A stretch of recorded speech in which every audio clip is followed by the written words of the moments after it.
ITI tech study channel पर आप सभी स्टूडेंट का स्वागत है। आज की वीडियो में हम आईटीआई प्रथम वर्ष के सभी ट्रेडों के कॉमन सब्जेक्ट एम्प्लॉयबिलिटी स्किल के महत्वपूर्ण सीबीटी प्रश्नों को सॉल्व करेंगे, जो आप लोगों के सीबीटी एग्जाम में आने वाले हैं। प्रश्नों की संख्या थोड़ा ज़्यादा है, इसलिए आप लोग धैर्य बना करके वीडियो को लास्ट तक वॉच करिएगा, स्किप करके मत देखिएगा। वीडियो में आगे बढ़ने से पहले अगर आप लोग चैनल पर नए हैं तो चैनल को जरूर सब्सक्राइब कर लीजिएगा और नोटिफिकेशन के बेल आइकन को प्रेस करना मत भूलिएगा। और वीडियो को अधिक से अधिक मात्रा में शेयर अपने कॉलेज के व्हाट्सएप ग्रुप और मित्रों के साथ जरूर करिएगा। तो आइए उन महत्वपूर्ण प्रश्नों को हम सॉल्व करने चल रहे हैं। पहला क्वेश्चन स्क्रीन पर ये रहा। प्रश्न है, कह रहा है कि where can AI spread fake news. AI का मतलब होता है आर्टिफिशियल इंटेलिजेंस। कह रहा है कि एआई कहाँ फर्जी खबरें फैला सकता है। तो जो एआई होता है वो सोशल मीडिया पे फर्जी खबरें फैला सकता है, ना कि ऑफलाइन किताबों, टीवी स्क्रीन और पेंसिल बॉक्स में। तो ऑप्शन ए सही हो जाएगा, सोशल मीडिया पे एआई फर्जी खबरें फैला सकता है। नेक्स्ट क्वेश्चन है, प्रश्न करा what makes general AI different from other type of AI, यानी सामान्य एआई को अन्य प्रकार के एआई से अलग क्या बनाता है। तो जो जनरल एआई होता है उसको अदर प्रकार के एआई से अलग इसलिए बनाता है क्योंकि यह कई काम कर सकता है। जो सामान्य एआई होता है, it does many task. Option B सही हो जाएगा। नेक्स्ट क्वेश्चन है, कह रहा है कि what is a follow up prompt, यानी फॉलो अप प्रॉम्प्ट क्या है। तो फॉलो अप प्रॉम्प्ट जो होता है वो एक अतिरिक्त निर्देश होता है, an extra instruction. Option A सही हो जाएगा। नेक्स्ट क्वेश्चन है, प्रश्न करा which prompt is best for job interview practice, यानी जॉब इंटरव्यू अभ्यास के लिए इनमें से कौन सा सबसे अच्छा प्रॉम्प्ट है। तो कोई चुटकुला सुनाना ये नहीं हो सकता है, गाना बजाना ये भी नहीं हो सकता है, खाना देना ये भी प्रॉम्प्ट नहीं हो सकता है। ये वाला प्रॉम्प्ट हो सकता है can you ask interview question, क्या आप साक्षात्कार कर प्रश्न पूछ सकते हैं। ये वाला प्रॉम्प्ट सही हो सकता है, ऑप्शन ए सही हो जाएगा। नेक्स्ट क्वेश्चन है, कह रहा है कि which is use of generative AI, यानी जेनरेटिक एआई का कौन सा उपयोग है। इसमें से कौन जेनरेटिक उपयोग करके हम कर सकते हैं। तो जेनरेटिक जो उनका उपयोग जो होता है एआई का, वो क्रिएट कंटेंट का होता है, सामग्री का उपलब्ध कराना या बनाना। ऑप्शन डी सही हो जाएगा। नेक्स्ट क्वेश्चन है, कह रहा है which AI tool can explain grammar. इनमें से कौन एआई टूल व्याकरण की व्याख्या करता है। तो जो नोटपैड होता है ये तो एआई टूल है नहीं, एमएसपेंट भी नहीं है, रिकॉर्डर भी नहीं है। तो इसमें से जो चैट जीपीटी होता है, चैट जीपीटी ही व्याकरण का व्याख्या करता है, इसलिए ऑप्शन सी सही हो जाएगा। नेक्स्ट क्वेश्चन है, कह रहा है what rule help avoid harm from AI, यानी कौन सा नियम एआई से होने वाली हानि से बचने में हेल्प करता है। तो जब भी एआई टूल्स का उपयोग करो तो बहुत सावधानी से उपयोग करना चाहिए। यही ऑप्शन सही हो जाएगा, यूज इट विथ केयर, यानी इसे सावधानी से उपयोग करना चाहिए, हमेशा इससे बचे नहीं, उपयोग करना चाहिए। इस पर चिल्लाएं नहीं, आंख बंद करके भरोसा नहीं करना चाहिए। ऑप्शन तीनों गलत हो जाएंगे। जो होगा यूज इट विथ केयर, यानी इसे सावधानी से उपयोग करना चाहिए जो एआई टूल्स होते हैं, नहीं तो इसका गलत परिणाम भी हो सकता है, इसलिए ऑप्शन ए सही हो जाएगा। नेक्स्ट क्वेश्चन है, कह रहा है which is created by generative AI, यानी जेनरेटिक एआई के द्वारा क्या बनाया जा सकता है या क्या बनाया गया है, क्या क्रिएट किया जा सकता है। तो जेनरेटिक एआई के द्वारा हम क्या करते हैं, पोयम बनाते हैं। ऑप्शन बी सही हो जाएगा, कविता बनाते हैं। नेक्स्ट क्वेश्चन है, करा how can teacher use AI tools, शिक्षक एआई टूल का उपयोग कैसे कर सकते हैं।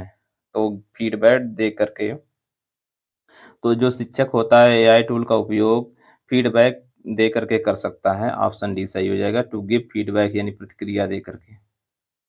नेक्स्ट क्वेश्चन है, करा what should you do with wrong AI output, यानी आपको गलत एआई आउटपुट के साथ क्या करना चाहिए।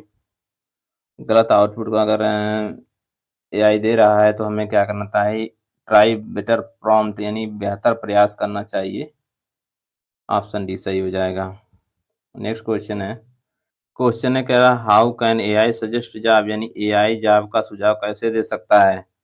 तो जो एआई जो होता है वो जॉब का सुझाव देने के लिए आपके द्वारा साझा किए गए विवरण का उपयोग करके देता है। ऑप्शन सी सही हो जाएगा। नेक्स्ट क्वेश्चन करा why must AI use be fair, यानी एआई का उपयोग निष्पक्ष क्यों होना चाहिए।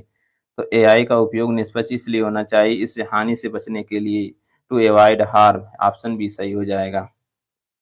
नेक्स्ट क्वेश्चन करा how does ML improve performance, यानी एमएल कैसे परफॉर्मेंस को इम्प्रूव कर सकता है, एमएल प्रदर्शन को कैसे बेहतर बनाता है। तो ये क्या करता है, डेटा से सीख करके, बाय लर्निंग फ्रॉम डाटा, ये डाटा से क्या करता है, सीखता है और उसके द्वारा अपने परफॉर्मेंस को इम्प्रूव करता है एमएल। ऑप्शन डी सही हो जाएगा। नेक्स्ट क्वेश्चन करा which tool can help with resume writing, इनमें से कौन सा टूल रिज्यूम लिखने में हमारी हेल्प करता है, मदद करता है। तो जो चैट जीपीटी होता है यही एआई टूल्स है और इसी के द्वारा हमें रिज्यूम लिखने में मदद मिलती है। ऑप्शन ए सही हो जाएगा। नेक्स्ट क्वेश्चन कह रहा है कि which of the following is AI, इनमें से कौन एआई है। तो जो ए स्मार्ट असिस्टेंट, एक स्मार्ट सहायक जो होता है वही एआई होता है, आर्टिफिशियल इंटेलिजेंस होता है। ऑप्शन बी सही हो जाएगा। ना कि वॉल क्लॉक, स्टेपलर और फैन, ये सब नहीं होंगे। जो एक स्मार्ट सहायक होगा, एक स्मार्ट असिस्टेंट होगा, वही एआई होता है। नेक्स्ट क्वेश्चन कह रहा है कि why should we use follow up prompt, यानी हमें फॉलो अप प्रॉम्प्ट का उपयोग क्यों करना चाहिए। तो देखते हैं चार विकल्पों को। पहला विकल्प है टू कंफ्यूज एआई, एआई को कंफ्यूज करने के लिए, नहीं। टू इम्प्रूव रिस्पॉन्स, यानी प्रतिक्रिया को बेहतर बनाने के लिए, हाँ। तीसरा है टू स्लो एआई, एआई को धीमा करने के लिए, नहीं। टू स्टॉप एआई, एआई को रोकने के लिए, नहीं। तो ऑप्शन बी सही हो जाएगा। टू इम्प्रूव रिस्पॉन्स, प्रतिक्रिया को बेहतर बनाने के लिए हमें फॉलो अप प्रॉम्प्ट का प्रयोग करना चाहिए। ऑप्शन बी सही हो जाएगा। नेक्स्ट क्वेश्चन करा है what can generative AI be use to create, यानी जेनरेटिव एआई का उपयोग क्या बनाने के लिए किया जाता है। तो जेनरेटिव जो एआई होता है उसके द्वारा हम क्या करते हैं, म्यूजिक बनाते हैं, न्यू म्यूजिक, नया संगीत बनाते हैं। ऑप्शन सी सही हो जाएगा। ना कि पानी की बोतल, पुराना कपड़ा और स्टेपलर बनाते हैं। जो बनाते हैं जेनरेटिव एआई के द्वारा वो म्यूजिक बनाते हैं, नया म्यूजिक। नेक्स्ट क्वेश्चन करा है व्हाई जेनरेटिव एआई स्पेशल, यानी जेनरेटिव एआई क्यों खास है। जेनरेटिव एआई इसलिए खास है क्योंकि ये क्रिएट न्यू थिंग्स, यह नई चीज़ों को बनाता है, इसलिए ये खास है। ऑप्शन ये सही हो जाएगा। नेक्स्ट क्वेश्चन कह रहा है कि where has AI replaced cashier, AI ने कैशियर की जगह कहाँ ले ली है, कि किसकी जगह पर रिप्लेस कर दिया है। तो अमेजन गो की जगह पे ले लिया है। नेक्स्ट क्वेश्चन कह रहा है which of the use AI to show ad, इनमें से कौन विज्ञापन दिखाने के लिए एआई का उपयोग करता है। यानी जो ऐड आते हैं, विज्ञापन दिखाते हैं, वो सब किसके द्वारा आते हैं। तो वो फेसबुक यानी सोशल मीडिया के द्वारा दिखाए जाते हैं, सोशल साइट के द्वारा दिखाए जाते हैं। ऑप्शन बी हो जाएगा सही। नेक्स्ट क्वेश्चन करा what is a base prompt, यानी बेस प्रॉम्प्ट क्या है। तो जो एआई को पहला निर्देश दिया जाता है, फर्स्ट इंस्ट्रक्शन टू एआई, उसी को हम बेस प्रॉम्प्ट कहते हैं। ऑप्शन ए सही हो जाएगा। नेक्स्ट क्वेश्चन कह रहा है कि which tool can help make music, कौन सा टूल संगीत बनाने में हेल्प करता है। तो जो बीट ओवन होता है इसके द्वारा हम क्या करते हैं, संगीत बनाते हैं। तो ऑप्शन ए सही हो जाएगा। नेक्स्ट क्वेश्चन करा how can AI help check spelling, यानी एआई वर्तनी जांचने में कैसे हेल्प कर सकता है, स्पेलिंग जांचने में कैसे हमारा एआई हेल्प करता है। तो जब हम एआई टूल में पेस्ट करते हैं तब हमारा वर्तनी को जांचता है, स्पेलिंग को जांचता है। इस तरह से पेस्ट करने पे ही हमारा वर्तनी चेक होता है, स्पेलिंग चेक होता है। ऑप्शन बी सही हो जाएगा, paste into AI tools. Next question कह रहा है कि व्हाट इज नैरो एआई, यानी संकीर्ण एआई क्या है। तो जो संकीर्ण एआई होता है, एक काम को अच्छे से करने के लिए हम संकीर्ण एआई का उपयोग करते हैं। Does one task well, option B सही हो जाएगा। नेक्स्ट क्वेश्चन कह रहा है कि deep learning finds data in data, यानी डीप लर्निंग में डेटा को कैसे ढूंढता है। तो वो पैटर्न के रूप में ढूंढता है। ऑप्शन बी सही हो जाएगा। नेक्स्ट क्वेश्चन कह रहा है information like date of birth, permanent address, form a part of ones in the dash resume, यानी जन्म तिथि, अस्थायी पता जैसी जानकारी रिज्यूम में किसी का डैश का हिस्सा होती हैं। किसका हिस्सा होती हैं? ये पर्सनल डिटेल का, व्यक्तिगत विवरण का होता है हिस्सा। ऑप्शन बी सही हो जाएगा। नेक्स्ट क्वेश्चन है, कह रहा है कि एनएपीएस स्टैंड फॉर, यानी एनएपीएस का फुल फॉर्म होता है। एनएपीएस से समझते हैं, क्या समझते हैं? एनएपीएस का क्या मतलब होता है? एनएपीएस का जो मतलब होता है वो नेशनल अप्रेंटिसशिप प्रमोशन स्कीम होता है। ऑप्शन ए सही हो जाएगा। नेक्स्ट क्वेश्चन है, कराए which of the following website R not popular for finding job. इनमें से कौन सी वेबसाइट नौकरी खोजने के लिए लोकप्रिय नहीं है? तो जो linkedin.com है ये तो है ही है, सोरेज.com ये भी है, नौकरी.com ये भी है। जो ट्विटर है ये नहीं है नौकरी खोजने की वेबसाइट, इसलिए ऑप्शन डी सही हो जाएगा। नेक्स्ट क्वेश्चन है, कराए what does M stand for in SMART goal. SMART goal में यम का मतलब क्या होता है? तो हम फिर से बता दे रहे हैं, इसके पहले वाले वीडियो में हम बता चुके हैं। सभी स्मार्ट में सभी अक्षरों का मान क्या होता है? तो यहाँ से यस का मतलब होता है स्पेसिफिक, स्पेसिफिक। यम का मतलब होता है मेजरेबल, और ए का मतलब होता है अचीवेबल, और आर का मतलब होता है रिलीवेंट, और टी का मतलब होता है times of bond, times bond. तो यहाँ पे एम का मतलब पूछ रहा था, यहाँ मेजरेबल हो जाएगा। ऑप्शन सी सही हो जाएगा। अगर ए का पूछता तो अचीवेबल हो जाता, एस का मतलब स्पेसिफिक हो जाता, आर का मतलब रिलीवेंट हो जाता, टी का मतलब टाइम्स ऑफ बॉन्ड हो जाता। नेक्स्ट क्वेश्चन है, कह रहा है what is the meaning of an entry level job. यानी एंट्री लेवल जॉब का क्या मतलब होता है, क्या मीनिंग होता है? तो जो शुरुआती नौकरी होती है या जूनियर स्तर की नौकरी होती है उसी को हम एंट्री लेवल जॉब कहते हैं। तो देखते हैं किसमें दिया हुआ है, जूनियर इंटीरियर डिजाइन ये नहीं है। सी वाले में दिया है इट इज स्टार्टिंग और जूनियर लेवल जॉब, यह एक शुरुआती या जूनियर स्तर की नौकरी होती है। ऑप्शन सी सही हो जाएगा। नेक्स्ट क्वेश्चन है, क्वेश्चन है कह रहा है which of the following should be avoid during probing. यानी जांच के दौरान निम्नलिखित में से किससे बचना चाहिए? तो जांच के दौरान हमें ग्राहक को बाधित करने से बचना चाहिए। ऑप्शन ए सही हो जाएगा, interrupting the customer. Option A सही हो जाएगा। नेक्स्ट क्वेश्चन है, कह रहा है for handling customer grievance learn techniques. ग्राहक शिकायतों से निपटने के लिए सीखने की तकनीक क्या है? तो जो देखिए सीखने की तकनीक होती है, तो ऑप्शन बी सही हो जाएगा, listen, empathise, applies, react now. ये ग्राहक शिकायतों से निपटने के लिए सीखने की एक तकनीक है। ऑप्शन बी सही हो जाएगा, listen, empathise, applies, react now. इसको याद रख लीजिए। नेक्स्ट क्वेश्चन है, करा what action should be taken after getting to know customer suggestion या प्रॉब्लम्स।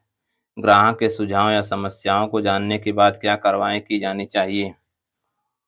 तो आज कैटेगराइज एक्ट फॉलो अप, मैंने पूछे वर्गीकृत करें, अधिनियम अनुवर्ती कार्रवाई करें।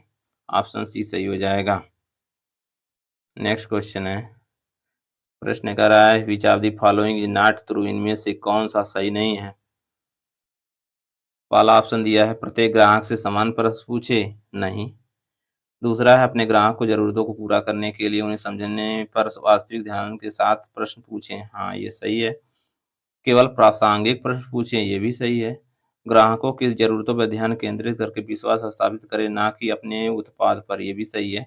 इसमें से निगेटिव पूछ रहा है तो निगेटिव में यही है प्रत्येक ग्राहक से समान प्रश्न पूछे, कोई जरूरी नहीं है समान प्रश्न पूछने का। पता नहीं कि इसे ग्राहक से उसको क्या चाहिए, उसको क्या समस्या है, तो इसलिए ऑप्शन ए सही हो जाएगा।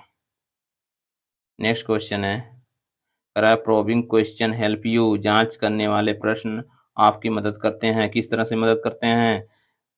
पहला ऑप्शन में दिया है ग्राहक की विशिष्ट पहला ऑप्शन में दिया है ग्राहक की विशिष्ट आवश्यकताओं की पहचान करने के लिए, ये हो सकता है। दूसरा दिया है ग्राहक के दर्द बिंदु जानने के लिए, नहीं। तीसरा है ग्राहक को अपना परिचय अच्छे से देने के लिए, नहीं।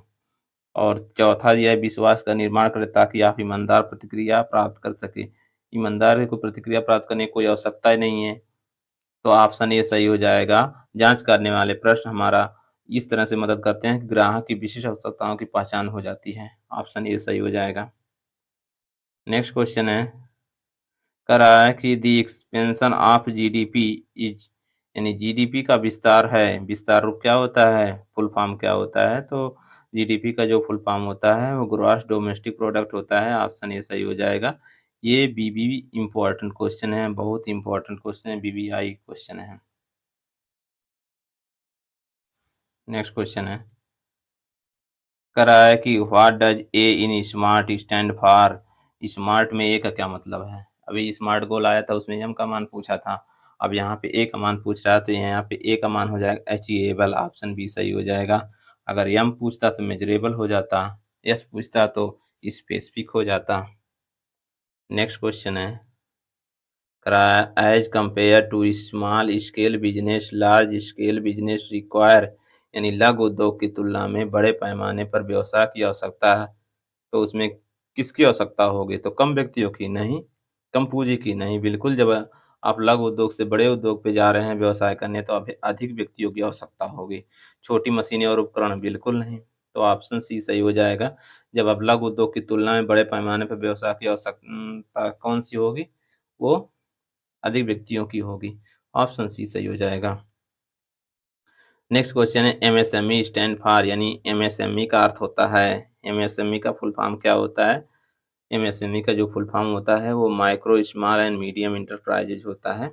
ऑप्शन सी सही हो जाएगा, micro small and medium enterprises. Next question है, करा है platform of ideas goods and service are called, यानी विचारों वस्तुओं और सेवाओं के प्लेटफॉर्म को क्या कहा जाता है, तो उसे एडवर्टाइजमेंट विज्ञापन कहा जाता है। ऑप्शन डी सही हो जाएगा। नेक्स्ट क्वेश्चन है, कह रहा है best way to identify customer need is, यानी ग्राहकों की ज़रूरतों की पहचान करने का सबसे अच्छा तरीका क्या है। देखते हैं तीन चारों विकल्पों को, देखते हैं चारों विकल्पों को। पहला विकल्प है थ्रू थर्ड पर्सन, बिल्कुल नहीं। तीसरे व्यक्ति के माध्यम से नहीं। अखबार पर विज्ञापन दे करके, ये भी नहीं। बाय ऑब्जर्वेशन एंड मैसेज, अवलोकन और संदेश द्वारा, ये भी नहीं। By talking to them and survey, यानी उनसे बात करके और सर्वे करके, ये सही हो जाएगा। सटीक ग्राहक की क्या ज़रूरत है उसकी पहचान हो जाती है, इससे पहचान करने का और कोई अच्छा तरीका हो ही नहीं सकता है, इसलिए ऑप्शन डी सही हो जाएगा। नेक्स्ट क्वेश्चन है, कह रहा है कि द एक्सपेंशन ऑफ सीडो, यानी एसआईडीओ, एसआईडीओ का विस्तार रूप क्या है, तो एसआईडीओ का जो विस्तार रूप होता है वो small industry development organisation. Option A सही हो जाएगा, यही होता है। नेक्स्ट क्वेश्चन है, कह रहा है कि इन स्वॉट एनालिसिस, यानी स्वॉट एनालिसिस में एस स्टैंड फॉर, स्वॉट विश्लेषण में एस का क्या मतलब होता है, क्या अर्थ होता है, तो एस का जो अर्थ होता है वो होता है स्ट्रेंथ। अब यहाँ भी सबको हम बता दे रहे हैं, यस डब्ल्यू ओ टी, जैसे स्मार्ट का था S M A R T, SMART में भी सबका पूछ सकता था, ऐसे स्वॉट में भी सभी अक्षरों का मान पूछ सकता है कि ये स्वॉट में डब्ल्यू का मतलब क्या होता है, वो का मतलब क्या होता है, टी का मतलब क्या होता है, यस का मतलब क्या होता है। तो ये जो यस का मतलब होता है वो स्ट्रेंथ होता है, और डब्ल्यू का मतलब वीकनेस होता है, ओ का मतलब अपॉर्चुनिटी होता है, और टी का मतलब होता है ट्रीट। तो यहाँ पे यस का मतलब पूछ रहा है, तो यहाँ पे स्ट्रेंथ हो जाएगा, ऑप्शन बी सही हो जाएगा। नेक्स्ट क्वेश्चन है, कह रहा है इन स्वॉट analysis which pair is helpful, स्वॉट विश्लेषण में कौन सी जोड़ी सहायक है, तो स्ट्रेंथ और अपॉर्चुनिटी जो होता है ये जोड़ी सहायक है, ऑप्शन बी सही हो जाएगा। नेक्स्ट क्वेश्चन है, कह रहा है what approach is use to gain access to foreign market and quickly promote an organisation interest, विदेशी बाजारों तक पहुंच प्राप्त करने और संगठनों के हित को जल्दी बढ़ावा देने के लिए किस दृष्टिकोण का उपयोग किया जाता है, तो ज्वाइंट वेंचर संयुक्त उद्यम का प्रयोग किया जाता है, ऑप्शन सी सही हो जाएगा। नेक्स्ट क्वेश्चन है, करा the enterprise engage in the production of goods is known as, यानी माल के उत्पादन में लगे उद्यमों को डैश के नाम से जाना जाता है, तो उसे क्या कहते हैं, मैन्युफैक्चरिंग इंटरप्राइजेज, विनिर्माण उद्यम कहते हैं, ऑप्शन ए सही हो जाएगा। नेक्स्ट क्वेश्चन है, कह रहा है कि a dash person is some human who work for person or organisation and gets paid for that work, यानी एक व्यक्ति वह है जो किसी व्यक्ति संगठन के लिए काम करता है और उस काम के लिए भुगतान करता है, उसे क्या कहते हैं? उसे वेज एम्प्लॉयड कहते हैं, नियोजित मजदूरी कहते हैं। ऑप्शन बी सही सही हो जाएगा। नेक्स्ट क्वेश्चन है, money invested in purchasing of raw material, payment of ways and salaries, rental, electricity etc comes under. यानी कच्चे माल की खरीद, मजदूरी और वेतन, किराए, बिजली बिल आदि के भुगतान के निवेश किया गया पैसा आता है, किसमें आता है? वर्किंग कैपिटल में आता है, कार्यशील पूंजी में आता है। ऑप्शन ए सही हो जाएगा। नेक्स्ट क्वेश्चन है, कराए which one is A correct channel through which marketers can reach customers. कौन सा एक सही चैनल है जिसके माध्यम से बाजार ग्राहकों तक पहुंच सकता है? तो जो सही माध्यम है वो है manufacturer, retailer, customer. Option C सही हो जाएगा, मैन्युफैक्चरर से रिटेलर, रिटेलर से कस्टमर। नेक्स्ट क्वेश्चन है, करा कि which investment is consider for deciding the status of manufacturing enterprises. यानी विनिर्माण उद्यमों की स्थिति तय करने के लिए किस निवेश पर विचार किया जाता है? तो प्लांट और मशीनरी यानी कार्यशाला यंत्र पे विचार किया जाता है निर्माण उद्यमों की स्थिति तय करने के लिए। ऑप्शन सी सही हो जाएगा। नेक्स्ट क्वेश्चन है, करा which shortcut key is use to save a word file in MS Word. यानी एमएस वर्ड में किसी फाइल को सेव करने के लिए किस शॉर्टकट की का प्रयोग करते हैं? तो कंट्रोल प्लस एस का प्रयोग करते हैं। ऑप्शन डी सही हो जाएगा। नेक्स्ट क्वेश्चन है, करा है कि ये कंप्यूटर सिस्टम कंसिस्ट ऑफ। यानी ये कंप्यूटर सिस्टम जो होता है वो किससे मिलकर बना होता है, या उसमें मुख्य रूप से क्या होता है? इस तरह से भी क्वेश्चन पूछा जा सकता है। तो जो कंप्यूटर होता है उसमें सॉफ्टवेयर और हार्डवेयर दो होते हैं। हार्डवेयर और सॉफ्टवेयर से मिलकर के कंप्यूटर बना होता है, इसलिए ऑप्शन बी सही हो जाएगा। नेक्स्ट क्वेश्चन है, कह रहा है कि that is brain of computer. यानी कंप्यूटर का मस्तिष्क या दिमाग किसे कहते हैं? तो जो सीपीयू होता है, सीपीयू का फुल फॉर्म जो होता है सेंट्रल प्रोसेसिंग यूनिट, इसी को कंप्यूटर का दिमाग कहते हैं। तो ऑप्शन सी सही हो जाएगा। नेक्स्ट क्वेश्चन है, करा which shortcut key is use to underline the main heading of your resume. आपके रिज्यूम के मुख्य शीर्षक को रेखांकित करने के लिए किस शॉर्टकट कीज का प्रयोग करते हैं? तो कंट्रोल प्लस यू के द्वारा हम रेखांकित करते हैं किसी भी हेडिंग को। तो ऑप्शन ए सही हो जाएगा। नेक्स्ट क्वेश्चन है, करा व्हाट इज शॉर्टकट की for copy command. Copy command के लिए शॉर्टकट कुंजी का प्रयोग करते हैं। कौन सी कुंजी का प्रयोग करते हैं? तो कंट्रोल प्लस सी का प्रयोग करते हैं। ऑप्शन ए सही हो जाएगा। नेक्स्ट क्वेश्चन है, कह रहा है कि व्हाट इज ए शॉर्टकट की फॉर सेलेक्ट ऑल। मतलब इतने को सेलेक्ट करना है हमें, तो कौन से शॉर्टकट कुंजी का प्रयोग करेंगे? तो कंट्रोल प्लस ए के द्वारा हम क्या करते हैं? सेलेक्ट ऑल कमांड को देते हैं। ऑप्शन सी सही हो जाएगा। नेक्स्ट क्वेश्चन है, करा which one is a cyber crime. इनमें से कौन एक साइबर अपराध है? तो देखते हैं, ईमेल भेजना तो साइबर अपराध है नहीं, उस श्रेणी में आता नहीं है। ऑनलाइन परचेजिंग भी करना नहीं आता है। ऑनलाइन गैम्बलिंग जुआ खेलना ये आता है। और मित्रों से चैटिंग या गपशप करना ये भी नहीं आता है। तो जो आता है वो ऑनलाइन गैम्बलिंग यानी ऑनलाइन जुआ खेलना, यही है साइबर क्राइम। इसी को साइबर फ्रॉड भी कहते हैं। तो ऑप्शन सी सही हो जाएगा। नेक्स्ट क्वेश्चन है, कह रहा है कि which one is do not of information security. यानी सूचना सुरक्षा में कौन नहीं आता है? इसमें से नहीं जो आता है सूचना सुरक्षा में यानी सिक्योरिटी में ना आए, उसी को हमें बताना है। तो पासवर्ड का अनुमान लगाने के लिए कठिन प्रयोग करना, ये तो आता है, इसलिए ये नहीं होगा। दूसरा है किसी को भी पासवर्ड बताना, ये नहीं आएगा, क्योंकि अगर पासवर्ड बता देंगे तो इंफॉर्मेशन सिक्योरिटी में नहीं आएगा। तो यही पूछ रहा है, इसलिए ऑप्शन बी सही हो जाएगा। नेक्स्ट क्वेश्चन है, करा which one is the disadvantage of social networking site. Social networking site का नुकसान इनमें से कौन है? अब सोशल नेटवर्किंग के द्वारा हमें कौन सा लाभ है, कौन सा नुकसान है? तो लाभ वालों को अलग कर लेंगे, नुकसान वाले को हमें बताना है। तो तुरंत बातचीत कर सकते हैं, हाँ लाभ है ये, इसलिए ये नहीं हो सकता है। दूसरा है कि लत या बुरी आदत होना, हाँ सोशल नेटवर्किंग की अगर लत लग गई, ये नुकसान है, इसलिए हो सकता है, क्योंकि नहीं ही पूछ रहा है इसमें से कि कौन-सा डिसएडवांटेज मतलब लाभ नहीं है। और तीसरा है जानकारी तक पहुँच जाते हैं एक्सेस टू इन्फॉर्मेशन, तो इसलिए ये भी नहीं हो सकता है, क्योंकि सोशल नेटवर्किंग के साइट के द्वारा हमें जानकारी मिल जाती है। और चौथा है व्यापार के लिए ऑनलाइन मार्केटिंग भी हो जाती है, इसलिए ये भी नहीं सही। ये सब तीनों ये पहला, तीसरा और चौथा इसे लाभ हैं सोशल नेटवर्किंग से, और जो नुकसान है वो बी वाला हो जाएगा कि सोशल नेटवर्किंग से हमें लत लग सकती है, बुरी आदत हो सकती है, इसलिए ऑप्शन बी सही हो जाएगा। नेक्स्ट क्वेश्चन है, करा in MS Excel collection of worksheet is known as, यानी एमएस एक्सेल में वर्कशीट के संग्रह को क्या कहा जाता है? तो एमएस एक्सेल में वर्कशीट के संग्रह को हम वर्क बुक कहते हैं, ऑप्शन बी सही हो जाएगा। नेक्स्ट क्वेश्चन, करा है which one is a file management tool that comes with Windows, यानी इनमें से कौन एक फाइल मैनेजमेंट टूल है जो विंडोज के साथ आता है? तो विंडोज एक्सप्लोरर जो है, यही जो होता है वो फाइल मैनेजमेंट टूल के अंतर्गत आता है, इसलिए ऑप्शन बी सही हो जाएगा।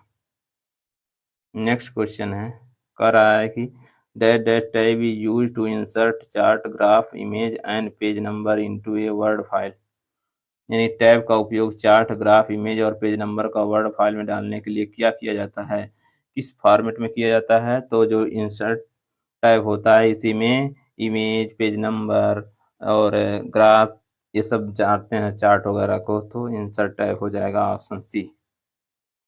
नेक्स्ट क्वेश्चन है, where all deleted file will be stored, यानी सभी डिलीट किए गए फाइलें कहाँ स्टोर होती हैं? तो जो भी हम भी कोई भी फोटो, इमेज या कुछ भी जो डिलीट करते हैं वो रिसाइकिल बिन में जाती हैं, तो ऑप्शन डी सही हो जाएगा। जो भी हम फाइलों को डिलीट करते हैं वो रिसाइकिल बिन में स्टोर हो जाती हैं। नेक्स्ट क्वेश्चन है, करा in MS Excel to insert a formula in cell we must begin the entry with an operator, यानी एमएस एक्सेल में सेल में एक सूत्र इंसर्ट करने के लिए हमें प्रविष्ट को एक ऑपरेटर के साथ शुरुआत करनी चाहिए। जो फार्मूला डालना है एमएस एक्सेल में उसको इसके साथ शुरू करते हैं, वो बराबर के साथ ऑप्शन ए में जो दिया हुआ है इसी के साथ डालते हैं, तो ऑप्शन ए सही हो जाएगा। नेक्स्ट क्वेश्चन है, करा which function key allow you to rename a file, यानी कौन सी फंक्शन की इनमें से आपको किसी फाइल का नाम बदलने की अनुमति देती है? तो जो फंक्शन की है F1, F2, F3, F4 ये सब फंक्शन की हैं। इसमें से जो F2 होती है ये फाइल को रीनेम करने के लिए अनुमति देती है, इसलिए ऑप्शन बी सही हो जाएगा। F2 फंक्शन की जो होती है वो फाइल को रीनेम करने के लिए अनुमति देती है। नेक्स्ट क्वेश्चन है, in Excel the intersection of rows and column is called, यानी एक्सेल में किसी रो और कॉलम के इंटरसेक्शन को क्या कहते हैं? जैसे ये रोज हो गया और ये कॉलम हो गया, तो ये जो होता है ये इतने को हम क्या बोलते हैं? इसे हम बोलते हैं सेल बोलते हैं, ऑप्शन ए सही हो जाएगा। नेक्स्ट क्वेश्चन है और यही अंतिम क्वेश्चन है आज की वीडियो का, आज के सेशन का। प्रश्न है, कह रहा है द एक्सपेंशन ऑफ लैन, यानी लैन का विस्तार रूप है। तो लैन का विस्तार जो रूप होता है वो लोकल एरिया नेटवर्क होता है, और तीन तरह के नेटवर्क होते हैं, एक लैन पहला हो गया, और दूसरा मैन होता है, और तीसरा वैन होता है। अब इससे दो तरह के क्वेश्चन पूछे जा सकते हैं। पहला तो फुल फॉर्म पूछ सकता है, जैसे इसका पूछा है कि लैन का विस्तार है या एक्सपेंशन ऑफ लैन। ऐसे मैन का भी पूछ सकता है, वैन का भी। तो जो लैन का होता है वो लोकल एरिया नेटवर्क होता है, मैन का जो होता है वो मेट्रोपॉलिटन एरिया नेटवर्क होता है, और वैन का जो होता है WN जिसे बोलते हैं उसका होता है वाइड एरिया नेटवर्क। सबसे ज़्यादा यही पूछा जाता है और ये पूछा जाता है। इसका बहुत कम बार पूछा जाता है, नहीं तो ना के बराबर समझिए, तो इन दोनों को याद रखिएगा। लैन का यहाँ पूछ लिया है तो लोकल एरिया नेटवर्क हो जाएगा, कहाँ है? ऑप्शन बी में हो जाएगा सही।